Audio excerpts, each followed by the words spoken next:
Hi sir, welcome to my channel. ఇది వచ్చేసి BT road అండి. బీటీ రోడ్కు ఒక హాఫ్ ఎకర్ వచ్చింది. 20 గుంటాస్ అండి, 20 గుంటల ల్యాండ్. 20 గుంటల ల్యాండ్ మనకు రోడ్కే వచ్చిందండి. ఇది 20 గుంటాస్ ల్యాండ్. పెద్ద గేట్ పెట్టి ఉంటుంది. విలేజ్ దగ్గర అండి. ఇది కొమరల్లి టెంపుల్ దగ్గర ఉంటుంది. కొమరల్లి టెంపుల్ ఇక్కడ నుంచి ఒక 3 కిలోమీటర్ డిస్టెన్స్ ఉంటుందండి. ఇది వచ్చేసి 20 గుంటాస్ ల్యాండ్ అండి, 20 గుంటలు. మనకు ఫేసింగ్ వచ్చేసి ఈస్ట్ ఫేసింగ్ వస్తుంది. ఇటు ముందుకు పోతే మనకు కొండపోచమ్మ టెంపుల్ వస్తుందండి. మళ్ళీ ఒక 2 కిలోమీటర్ డిస్టెన్స్లో కొండపోచమ్మ ఉంటుంది ఇక్కడ. ఇలా main Karimnagar to Hyderabad highway వచ్చేసి ఒక 10 కిలోమీటర్ డిస్టెన్స్ ఉంటుంది, 10 కిలోమీటర్ డిస్టెన్స్ ఉంటుంది మనకి.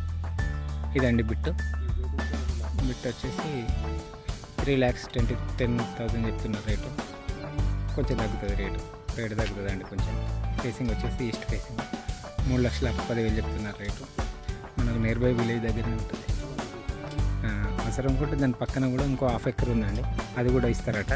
మొత్తం ఎకరం అవుతుంది. అది 2,800,000 ఇస్తారట. అది 2,80,000 ఇస్తారట. అది ఈ బిట్టు హాఫ్ ఎకరు, ఈ పక్కన బిట్టు కూడా హాఫ్ ఎకరు. మొత్తం ఎకరం కావాలనుకుంటే ఎకరం ఇస్తారు, లేకపోతే హాఫ్ ఎకర్ కావాలంటే హాఫ్ ఎకర్ ఇస్తారు. గుంటకు వచ్చేసి 2,80,000 చెప్తున్నారట. ఇది ఒక 20 గుంటాస్ అండి. ఇది ఒక 20 గుంటలు ఉంటుంది. అది కావాలంటే అది తీసుకోవచ్చు, అది అవసరం లేదనుకుంటే ఇది. ఆ మధ్యలో ఒక బోర్ కూడా ఉన్నట్టుంది.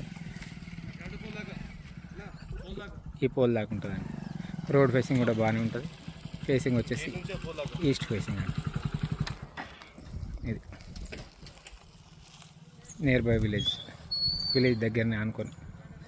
కొమరల్లి టెంపుల్ ఒక 3 కిలోమీటర్ డిస్టెన్స్ ఉంటుంది.